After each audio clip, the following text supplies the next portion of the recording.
আমি কিসের মতো দামি বলো না বাবা? সবাই আমার কাছে জিজ্ঞাসা করছিল। তখন আমি কিচ্ছু বলিনি। তাই আমি ভাবছিলাম এখানে বসে বসে বাবা। তখন বোবাইয়ের বাবা বলছে, আচ্ছা আচ্ছা, তুই এটা ভাবার জন্য এখানে বসে আছিস। চল আমার সঙ্গে ঘরে চল, তারপরে তোকে বোঝাচ্ছি। তখন বোবাই ও বোবাইয়ের বাবা ঘরে গেল।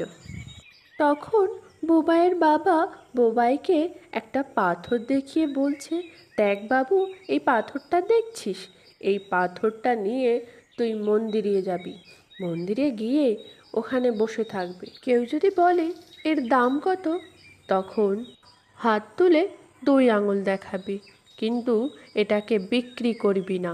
তখন বোবাই এক মন্দিরের সামনে গিয়ে এক দোকানে বসে পড়ল। কিছুক্ষণ